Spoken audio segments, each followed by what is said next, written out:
ED CBI बाजूला ठेवा, मग महाराष्ट्र तुम्हाला ठोकशाही दाखवेल। फडणवीसांच्या मवियाला ठोकून काढा वक्तव्यावर राऊतांचा हल्लाबोल, तर फडणवीसांचा नागपुरातच पराभव होणार, राऊतांचं भाकीत।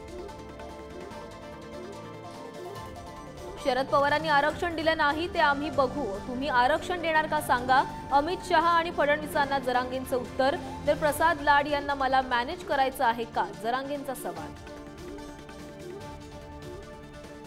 दंगली घडवण्यासाठी भुजबळ आमच्या भागात ओबीसींच्या रॅली काढायला सांगतायत, मनोज जरांगेंचा आरोप। लक्ष्मण हाकेंच्या अंतरवालीतील रॅलीवरून जरांगेंचा भुजबळांवर निशाणा। मराठा ओबीसी वादावर तोडगा काढण्यासाठी पवार मैदानात, मुख्यमंत्री एकनाथ शिंदेंची शरद पवारांनी घेतली भेट। छगन भुजबळांच्या अचानक भेटीनंतर पवारांच्या हालचाली सुरू।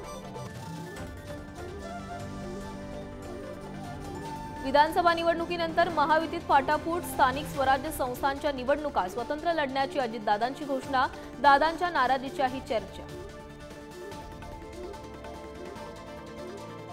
दिल्लीच्या बिल्डरवर राज्य सरकारकडून 400 कोटींची खैरात, वांगणीमध्ये आर्थिक दुर्बल घटकांच्या घरांसाठी पैसे दिले, विरोधी पक्षनेते वडेट्टीवारांचा आरोप।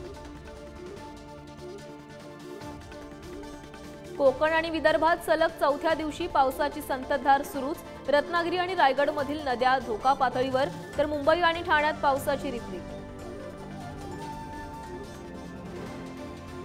मुसळधार पावसामुळे विदर्भातील चंद्रपूर, गडचिरोली, भंडारा आणि नागपुरातील शाळा बंद, तर कोकणात रायगड जिल्ह्यातील 4 तालुक्यातही शाळा बंद ठेवण्याचा प्रशासनाचा निर्णय।